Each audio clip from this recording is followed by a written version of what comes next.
Perfect. Well, welcome everybody to today's lunchtime lecture. Alan Thompson is my name. I'm the Dean of the Faculty of Brain Sciences, and it's my great pleasure to introduce Professor Matteo Carandini, who's going to give us a lecture today.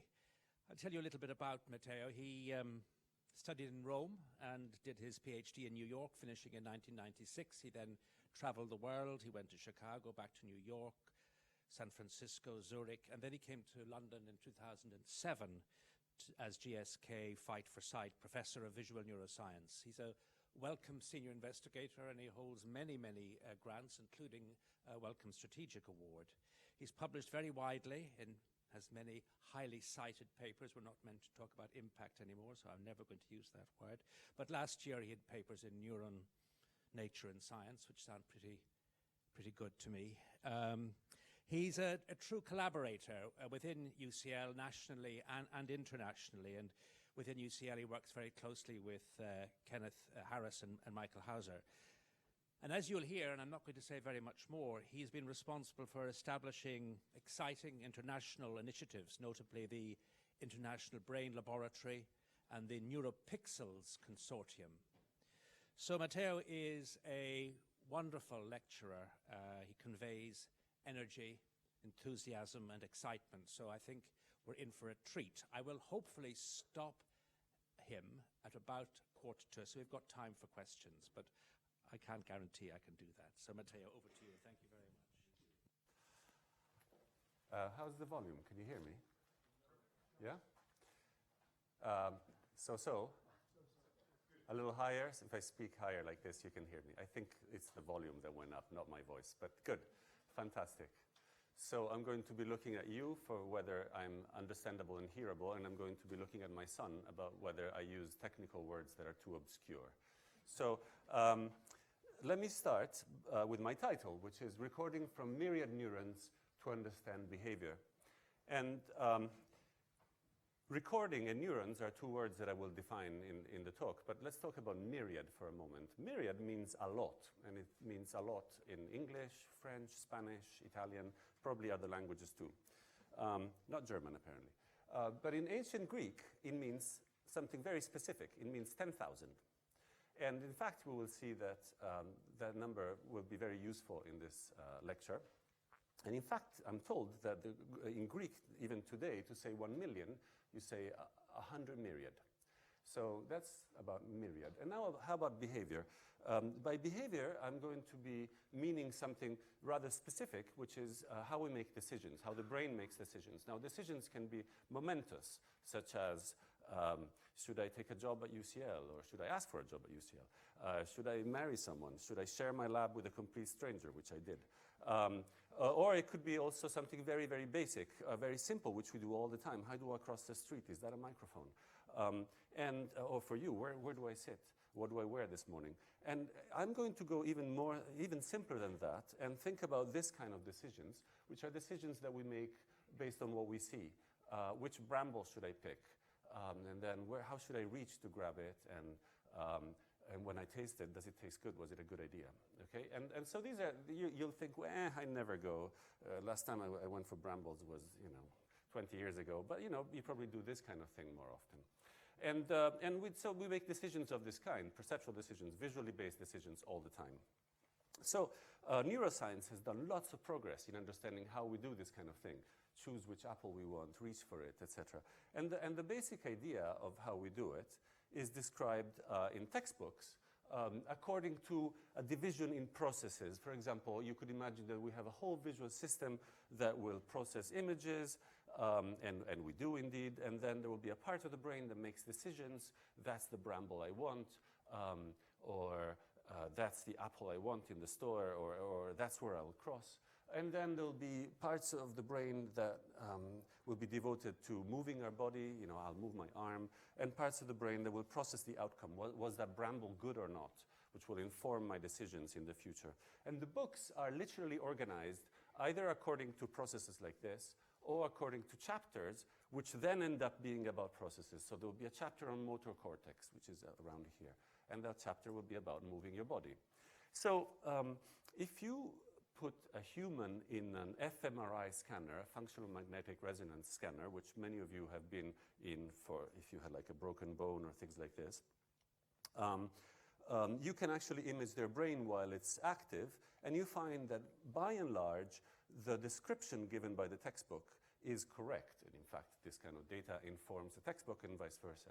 So if you go look at the parts of the brain in a human that are active, particularly active when somebody is looking at images, it is indeed back here, which is where we have the visual cortex. If you go look at parts that are particularly active when somebody makes a decision, it is indeed up here, and so on. This is the activation that you see in this third panel, is the activation that you get when somebody moves one arm. Okay, it's in motor cortex. And the activation that you see in the fourth one is the activation that you would get when somebody processes a reward, in this case a positive reward, a positive outcome. So this gives the appealing impression that the brain is organized by regions, and that you need to, you should describe its activity in terms of regions. Now, this can also be a fallacy. Imagine if you wanted to describe the political views of British people based on parties. That would be hard these days, right? There's many aspects in which the political views are divided by parties.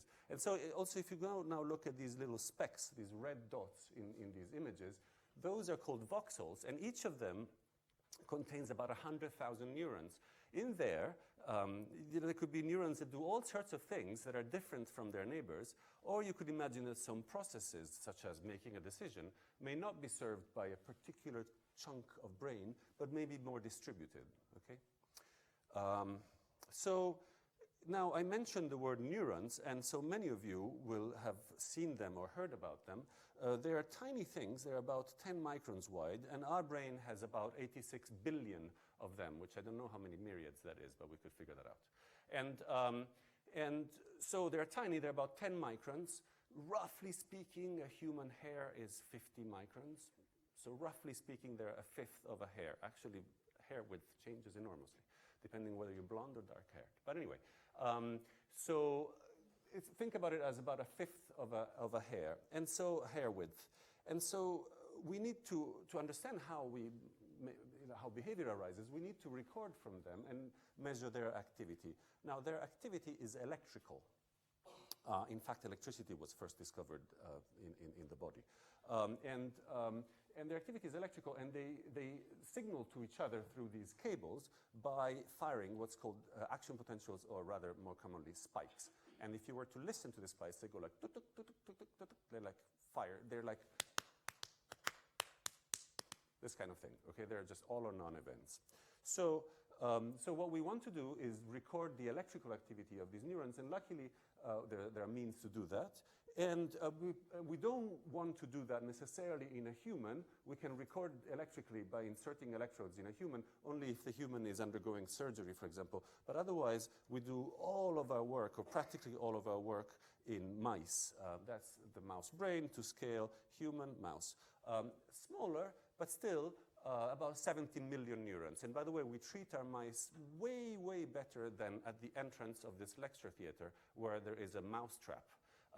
And so the kind of thing that we do to mice in our kitchen is a billion times, I don't know how many myriad times, more dangerous than what we do in the lab. Our mice don't feel any pain, and they just have these incredibly thin probes inserted in their brain. So how do we record from these millions or thousands or little tiny neurons? We do that by, as I said, their activity is electrical. And so we do that, we record from them by inserting electrodes that have very many recording sites, okay? This would be the recording site that will record from about these neurons. This recording site will probably pick up the activity of these neurons, and vice versa. The activity of this neuron will be probably picked up by this site, this site, this site, and this site. So you can imagine that you could decipher. You get these electrical events, and you can figure out, well, if I got them in these four, they probably come from a neuron that is near and over there, and so on. So this is a technique that is super well established, but it only, as you can see from this image, it can only tell you about the activity of, say, a few tens of neurons at most. I don't know how many are there in this mock-up. So we need to improve on it. So what I will do today is tell you about 3 efforts that I've worked in. And in most of them, I've played a secondary role.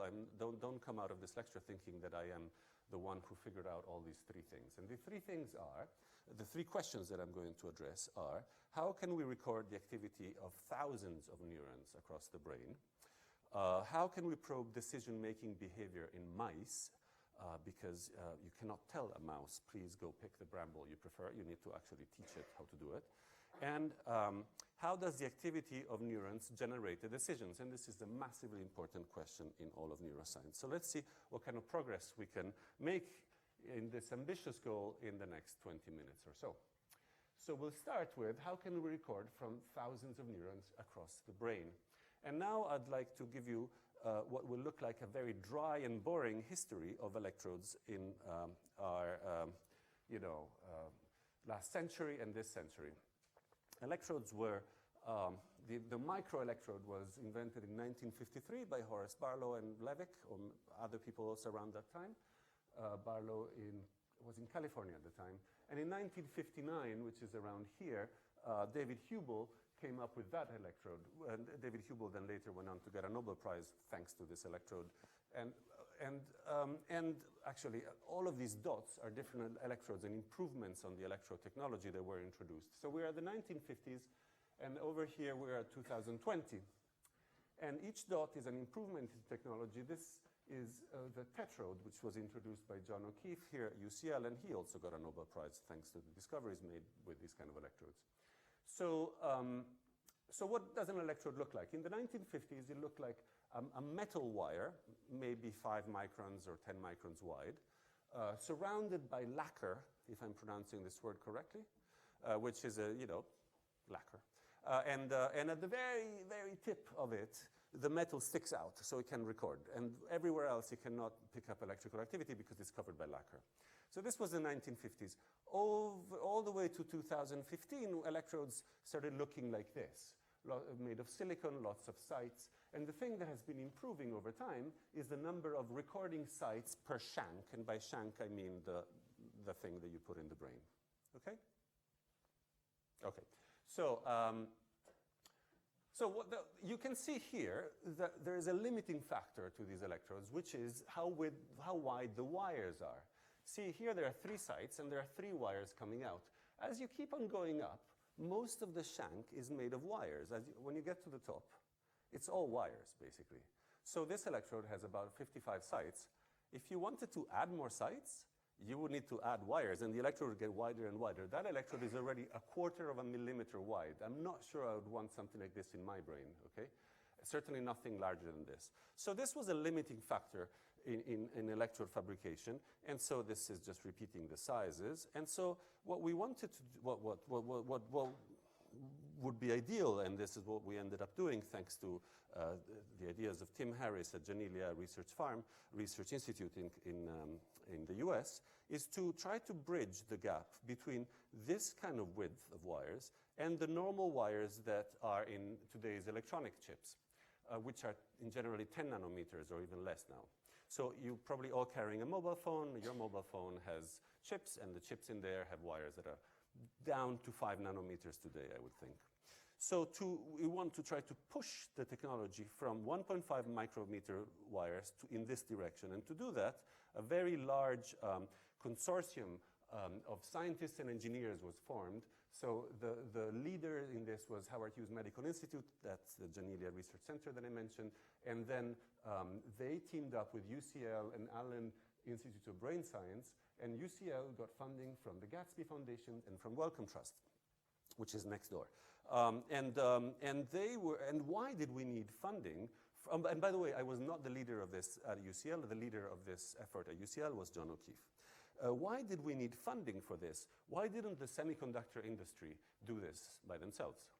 The reason is that they sell literally billions of these, but these kind of electrodes would serve only maybe thousands of labs. So there's no incentive for them to do this. I bet they will jump in when this technology evolves and goes on to humans for medical purposes, but up to now there's no interest in them.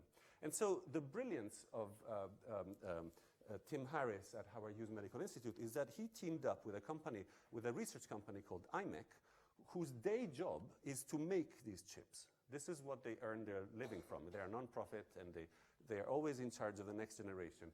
And so for them, this was absurd. They looked at it and laughed, okay? And they said, we can do much better. And they did much better. This is what they produced. They produced the Neuropixels probe, which I'll describe in a second, and which was the result of a very tight collaboration between neuroscientists who tested various prototypes and engineers who produced them. So the Neuropixels probe looks like this. This is a chip over here that is about 1 centimeter, but now it's getting even smaller. And this is a shank that is 1 centimeter long and has 1,000 recording sites. So it sits up here. It's kind of an outlier in this curve.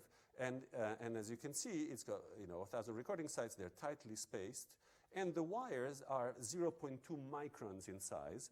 They're not as thin as the ones in a chip. And the reason is that these things get very hot. I'm told that one of the reasons why we carry larger and larger mobile phones in our pockets is that this way they dissipate heat, not because we like to have such large screens. And we didn't want the brain to get too hot, but it's possible that we can push the wires to become thinner. Now, the production of this kind of electrodes follows the same technology as the production of the chips. They're produced in these large sheets, and I hope you can see that this rectangle here is the same thing as this rectangle here. And this thin shank that comes out is the same thing as this thin shank here. Yeah? Okay. So, and just to give you an idea of what it looks like, if you hold one in your hands, it looks like that. That's the glove and the fingers of a person, by the way. First time I looked at the picture, I didn't realize that. Is it obvious? Yeah, okay. So out of this probe comes a signal that is already amplified and digitized. So you literally do not need a laboratory to record from the brain anymore. And I believe this is going to be a great democratizer. It is sold, each probe is sold at about €1,000, which is the cost price. And by having this, you can throw away equipment that used to cost $100,000 just to record from this many channels. Actually, nothing could record from this many channels before. Okay, so once you have these, you might be actually not really into technology. In that case, I'm sorry, but I'm done with technology. Let's get back to brains. And so what can you do now if you have this kind of technology in your hands? You can do this. You can record from, for example, 750 neurons at once. And before I explain what's in here, let me just point out that I received my PhD in 96 or 97, and my entire PhD was about 200 neurons. This is a 1-hour recording that gave 750 neurons, okay, compared to 5 years of my PhD.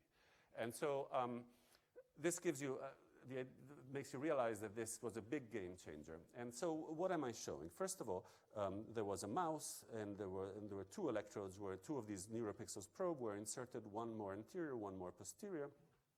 And if you take a section through the brain of the mouse, this is the trajectory that the first probe took. This is the trajectory that the second probe took. Now, from the first probe, we recorded from almost 400 neurons. And you can see that the probe first went through something called motor cortex and then went through something called striatum. And sorry, the probe didn't move, by the way. The probe is fixed, and there are sites all along it. Okay? And these recording sites picked up the activity of lots of neurons. And each neuron is given a color, which obviously is going to be really hard to distinguish from where you're sitting. And each dot is a spike. So you can think of this as a giant orchestra. And we were recording its activity in real time. By the way, this is happening in your brain right now.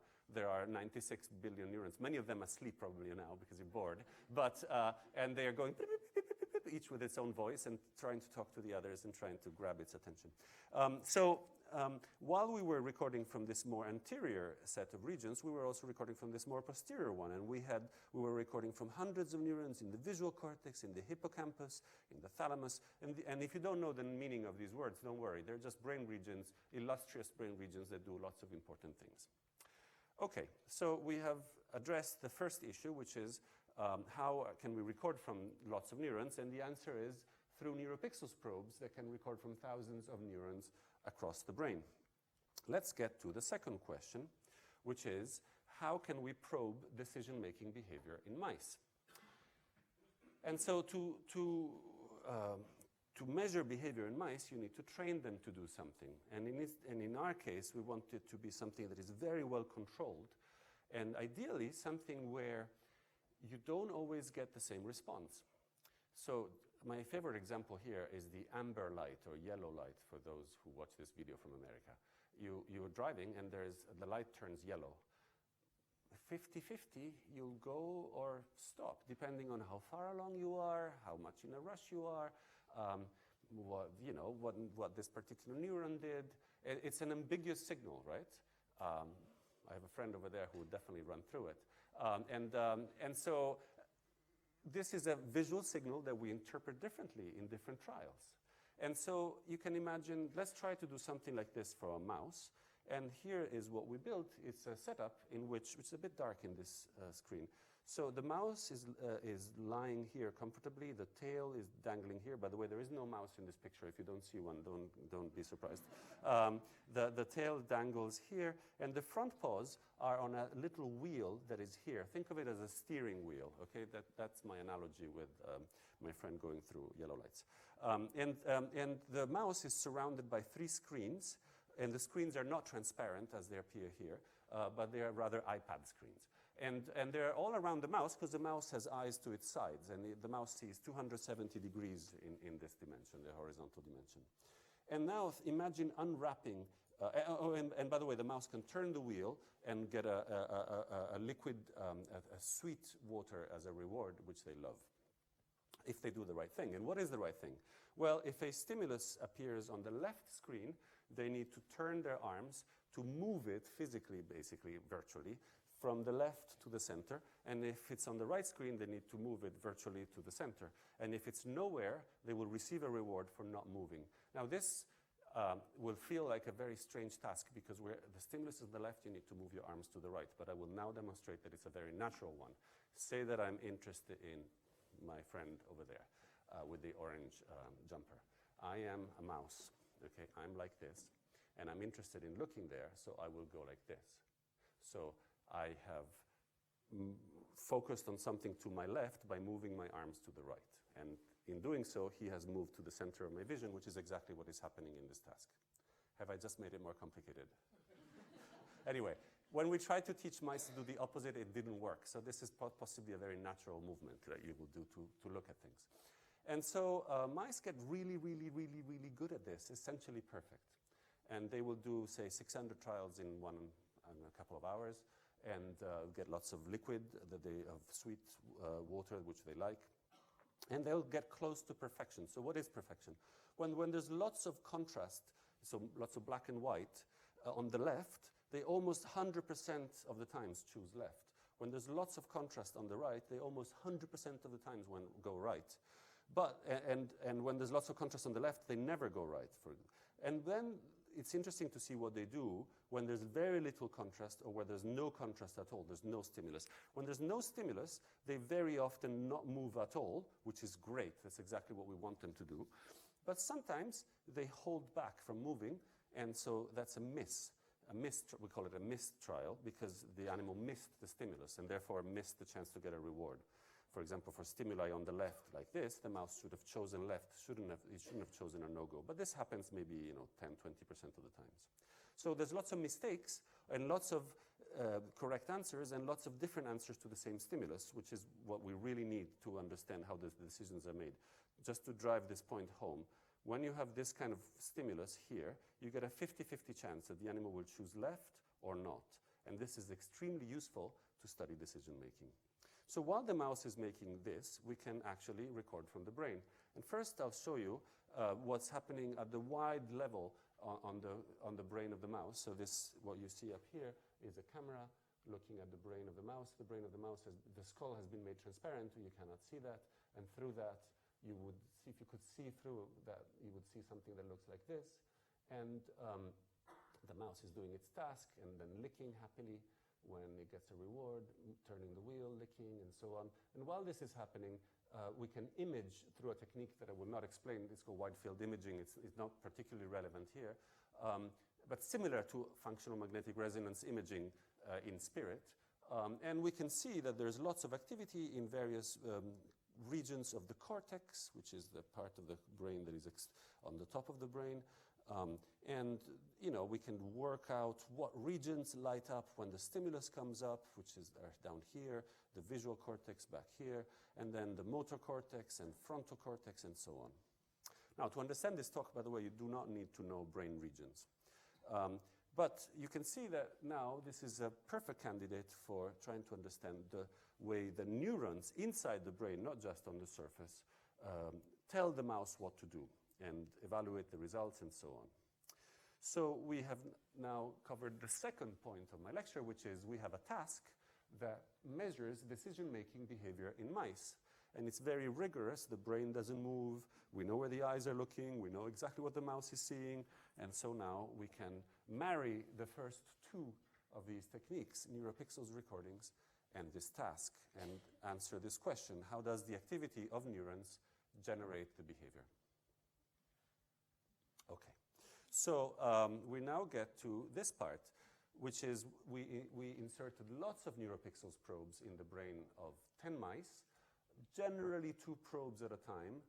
Those are the numbers. There were 10 mice, each mouse is a color, and there were 39 sessions and 92 probe insertions, and this video stopped, and I do not dare to start it. Well, let's go back and start it again. Okay, and you can see that all of our probes were on the left hemisphere, and you can see that we didn't really cover the whole brain. We didn't cover the olfactory bulb. Probably olfaction doesn't play a big role. We stayed out of the cerebellum. Sorry, going back and forward again.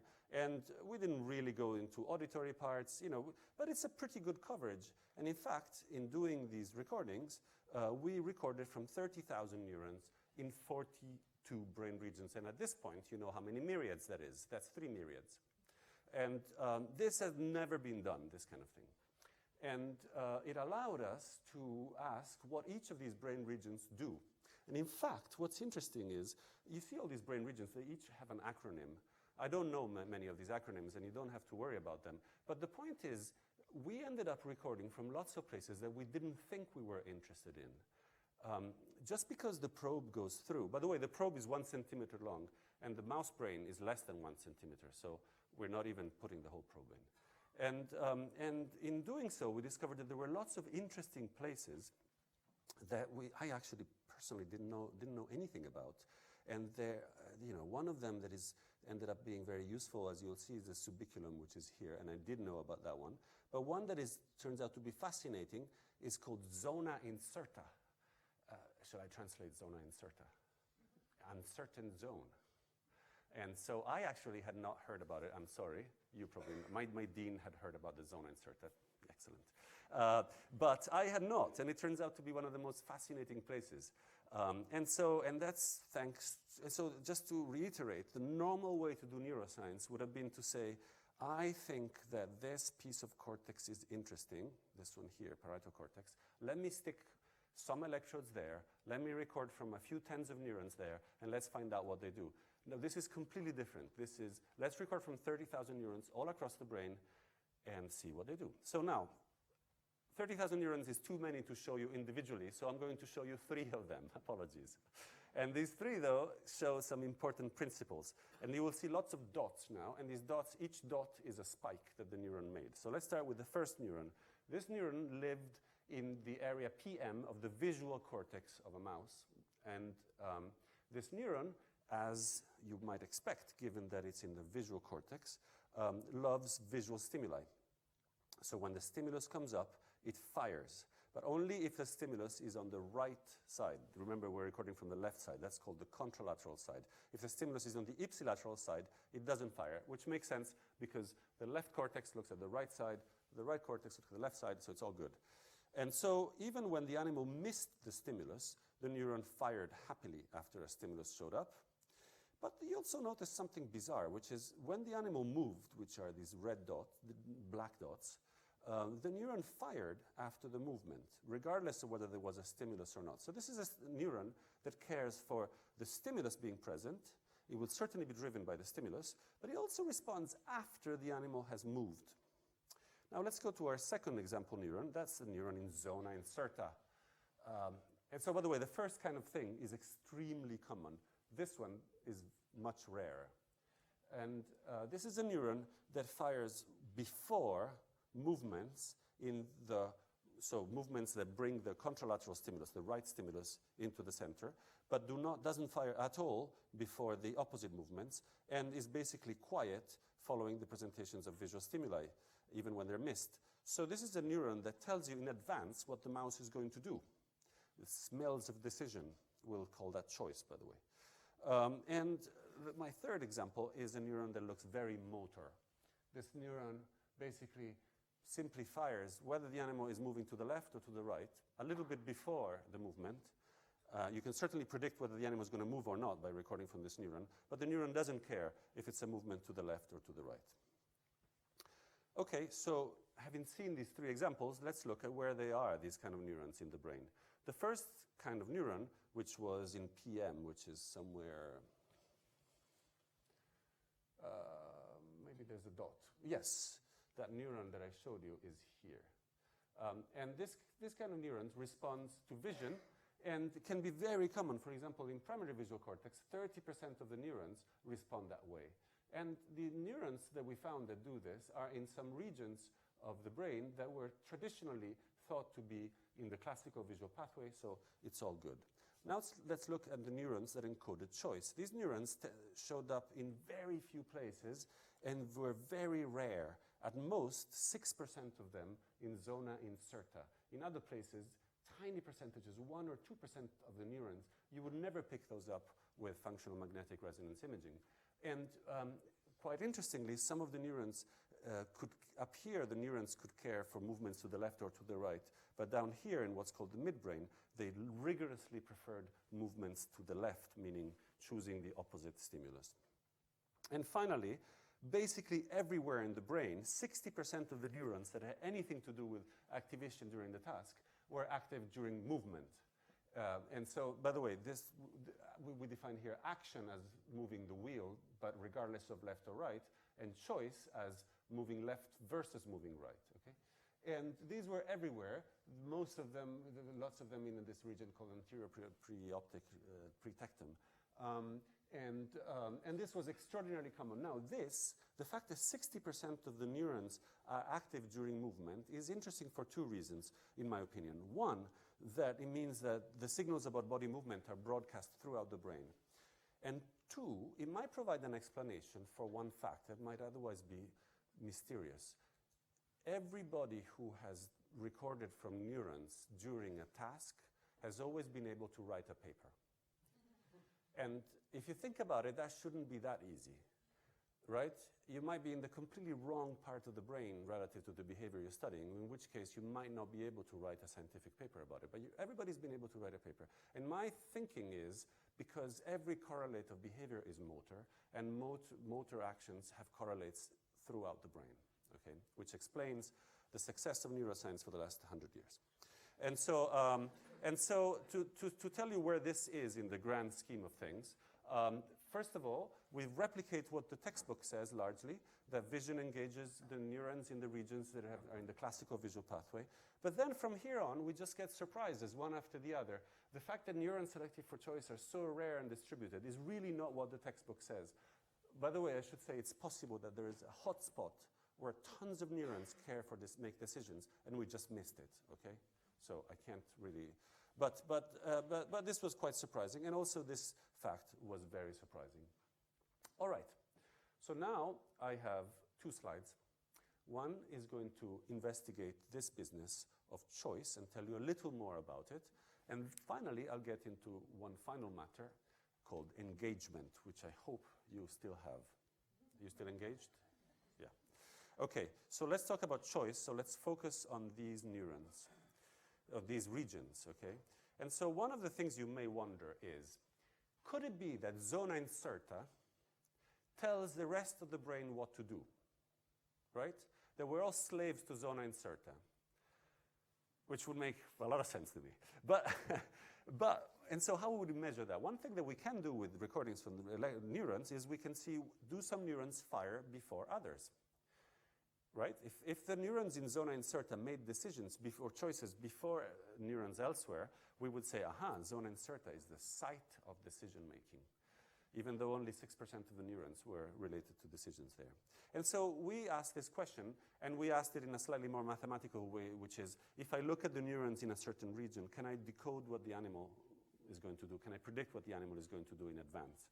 And how far in advance can I predict it? Obviously, after the movement, any part of the brain will do the job, but before the movement. And it turns out that we don't see any difference between brain regions. So these are 3 curves that show you our ability to predict movement to the left or to the right in advance of the movement. Obviously, at the time of the movement, we do perfection, which is 1. And we don't see any difference between the neurons in the midbrain, which are shown in red here, the neurons in the caudate putamen, which is this enormous big thing here, and the neurons in the forebrain, which are here. They all seem to be activated at the same time, and therefore there's some kind of mutual, we think that this is indicates some kind of mutual connection that makes it so that together they form a decision. And this is probably too involved for this late in the talk. I apologize, but it gives you an idea for the kind of thinking that we have, which is very much consistent, by the way, with lots of other studies, which indicates that maybe in the frontal cortex and in the basal ganglia, which is this caudate putamen thing here, there's a smattering of neurons. Some of them are selected for left choices, some of them are selected for right choices, orange and blue. By the time you get to the midbrain, you have neurons that are only selected for left choices, or on the other side, right choices. And we think that these 2 sides of the brain compete with each other about what to do. I want to go left, no, I want to go right, and they're fighting, whereas these bits up here are collaborating. The frontal cortices are collaborating. But it's unclear whether this, we would need to do more work to define this. Now let's get to my final point, which is about engagement. Some of you at this point are tuned out, understandably. Some of you are highly engaged, and you're fascinated. What am I going to say next? And if I could record from the brain, I could actually tell who of you is engaged and who's tuned out. And this is a discovery we made by mistake almost. It's not something we were looking for. And we discovered that before the stimulus even comes up, there are tiny but extremely statistically significant, meaningful differences in the activity of various brain regions. So the neurons in the cortex are invariably less active if you're engaged than if you're disengaged. Well, you being a mouse, I don't know about you. And the neurons instead in these red regions, the opposite, they fire more if the animal is engaged. And we can tell if the animal is engaged even before the stimulus comes up, and we know if the animal is going to move or not, because remember, it could also make a miss choice, which is to not move. In fact, we can predict it really well. If we look at how similar is the activity in the brain to this picture, where high means very similar to this picture and negative means very, very different from this picture, the more similar the activity of the brain is to that picture, the higher the probability that the mouse will actually move. So this is something that is not in agreement or in disagreement with the textbook. It wasn't even mentioned in the textbook. And this is the kind of thing that we can do with this technology. And you can do it by measuring spikes, and it would be harder to do with other methods. So now let's summarize where we have been. We talked about these new probes called Neuropixels. And as I said, my role there has been secondary. I play a bigger role in the next generation of probes that I hope to be telling you about some other time. These probes record from thousands of neurons across the brain. I told you about a task that measures decision-making behavior in mice. And then I talked about brain-wide networks of neurons that support vision, decision, action, and engagement. I hope you're still engaged. And so who did this work? Well, I think the beautiful thing is that this work was basically done by one lab and one person within the lab. And so this is the 3 people who worked: Kenneth Harris, with whom I share the lab, Nick Steinmetz, who did all the recordings, at the same time as he was debugging the Neuropixels probes, because they were being developed at the same time. And Peter Zatkahas was a PhD student who, now Nick has his own lab at the University of Washington, and Peter is a postdoc in Oxford. And Kenneth hasn't abandoned me yet. And so Nick recorded from 30,000 neurons. Pip, who's somewhere there, has recorded from 12,000 neurons just in his spare time. This is the new way of doing things. I know it was no effort, Pip. And so this is the new way of doing things. And so we think if one lab could do 3 myriad neurons, what can 10 or 20 labs together do? And so that's what we're testing with the International Brain Laboratory, which is a consortium of 21 labs, about 10 experimental and 10 theoretical, which leaves one out, and I will not discuss. And so the International Brain Laboratory tries to use this, or aims to use this technology and this approach to go past the old way of doing science, which is that each lab looks at their own brain region, acquire their own data, write their own paper, and which is still something that will give us discoveries, but is perhaps something that we can also try to look for alternatives to. And now the reason why we can do all this is twofold. First is that we have Simons Foundation and Wellcome Trust funding this major effort to the tune of about £25 million to date. And also this new technology called Neuropixels. And I think Neuropixels are going to act as a great democratizer of neuroscience. And we're doing our best to spread it around. And this is a map, in my last slide, of the labs that we've trained in Neuropixels technology. Actually, the brown ones are the ones that we're training in April. And so you can see they're spread not all over the world, but we're getting there. This year we're getting Argentina, Brazil, and Bangladesh, and Italy over here. And so hopefully what I told you today will be the norm in a few years. This is the way neuroscience will be done when you record from neurons. And I think it was wonderful that this was done through collaborations, a collaboration within my lab, which I share, which has been an incredibly fruitful experience, a collaboration in the International Brain Lab, and a collaboration in the Neuropixels Consortium. So thank you very much.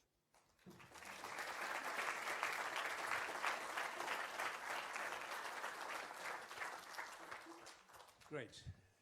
Really exciting, engaging presentation. Very, very good. And we also learned that if you want to publish papers, you just need to study neurons, and if you want a Nobel Prize, you actually have to develop an electrode. So they're very important. Yep, that's a take-home. So we've got time for a couple of questions. If anybody wants to just raise your hand. We've got some microphones, one here. And one here. Hi. Thank you so much, Matteo, for such an engaging explanation of breakthroughs in neuroscience.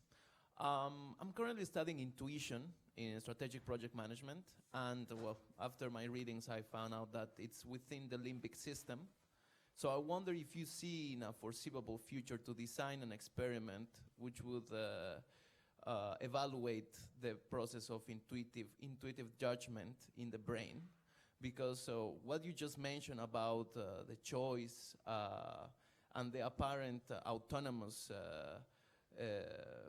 process within the brain to make decisions is pretty innate within beings. Yeah.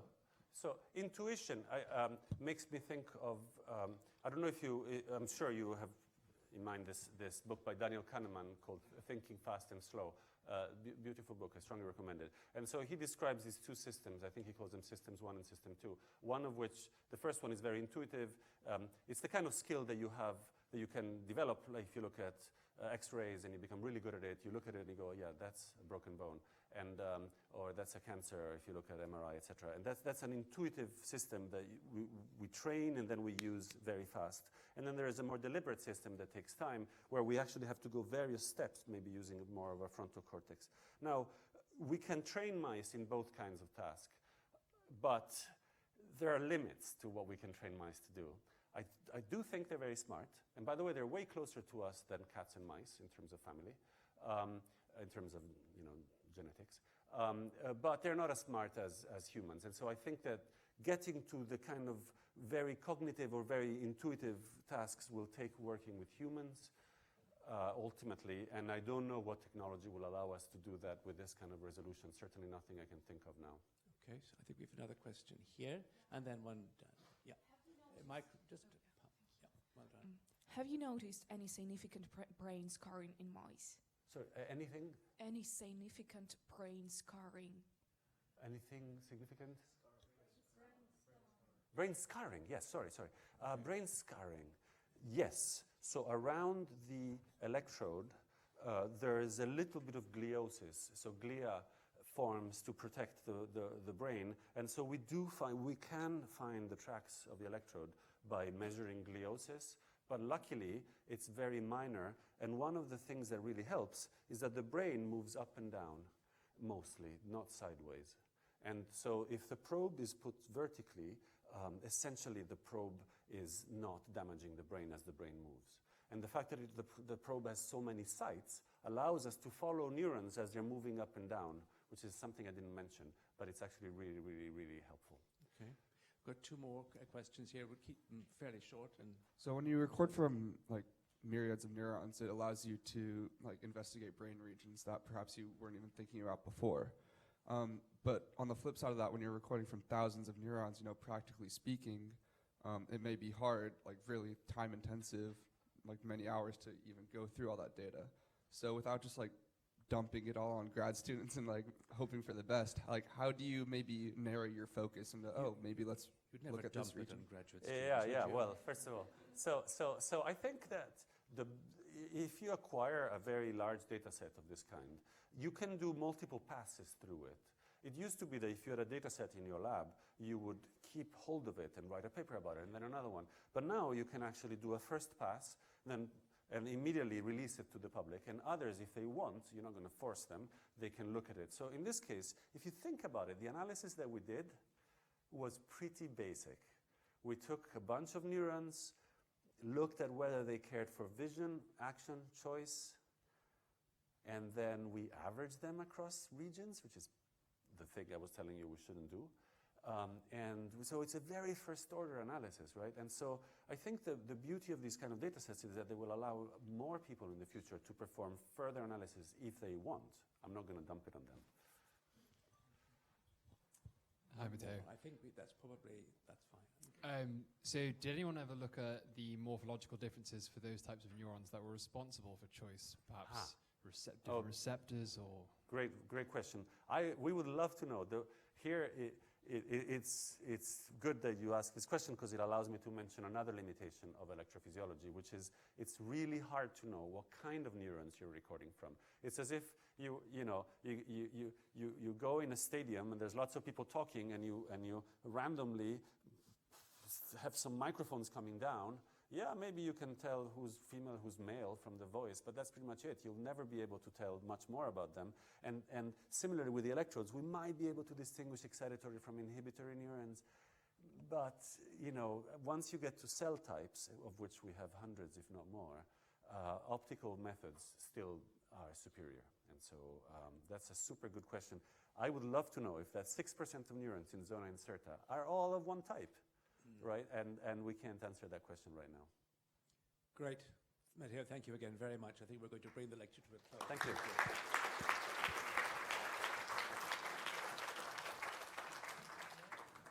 Thank you so much. I hope it was entertaining. It was interesting. And you built it up wonderfully well.